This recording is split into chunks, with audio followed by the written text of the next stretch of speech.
As preppers, we're often concerned about end-of-the-world scenarios, but we also need to be very concerned about little daily disasters. Stay tuned.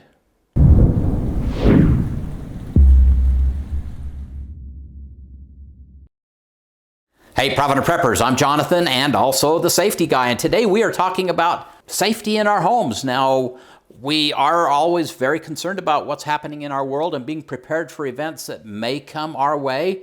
But there are things that happen in our homes that we need to make sure we are prepared for so that we can be safe for the little daily disasters. Well, hopefully they're not daily, but there is a high probability of things like house fires that we need to be prepared for. So let's talk about our safety cabinet here. My wife likes to play with fire sometimes, so we decided we should have one of these in several locations in our home. These are awesome. I would encourage you, if you can, to get one of these cabinets. They fit in a 2x6 wall. Let's talk about this. We'll start here with the safety blanket. Now, this is something that I think is totally awesome. We have our fire extinguishers here, and we have two of these because this one here is an older one, and I was going to take it, it's still up to pressure, it's still rated good, but I wanted to go get it recharged and checked. And I found out it was just cheaper to buy a new one. And so now we have two of these in here. We'll grab this one first because this is the new one. I know that's going to work for us. This one will be for a second person or as a backup to this one if needed. Anyway, we have these here, but I love these fire blankets because you can just pop this open real fast. And this is a glass blanket. It's 40 inches by 40 inches that you can just use to smother a fire. These go along with it. I sometimes wonder if I will actually put them on or if I'll just grab the blanket and smother the fire. Theoretically, I guess you're supposed to put the gloves on first. I'm still thinking about that one. And of course, we talked about the fire extinguishers. Behind the fire extinguishers, this is wonderful memorabilia here. Kylene did Rad Kids, and she was one of the teachers for the school. And so they developed these fire safety plans that the kids actually drew out, you know, their escape routes and things.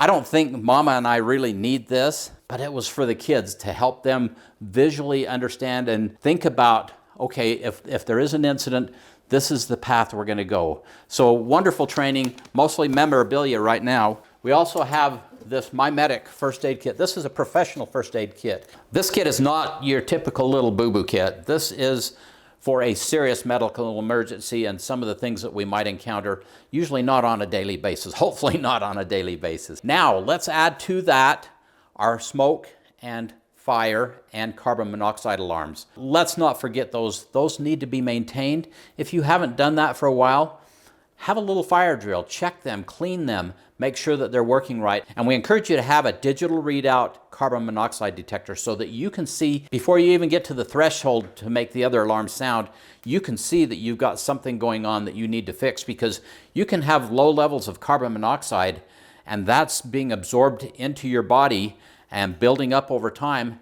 We don't want that. We want to know if there's any problem and get it taken care of immediately. So let's wrap this up.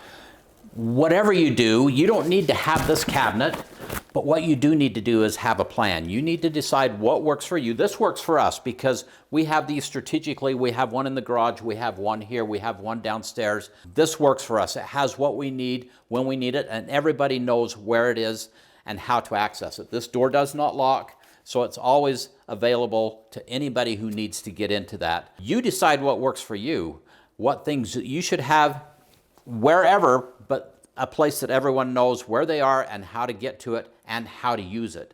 Now, I should also mention on the fire blankets, they're not designed to be reusable, and they're very inexpensive. So if you need to use one of those, just put it in the trash and make sure you replace it immediately. Now for the question of the day. Now you've seen what we're doing, tell us about what you're doing and what ideas you have that you can share that will help you or others be more prepared for whatever may come your way. Comment below. And thanks for being part of the solution.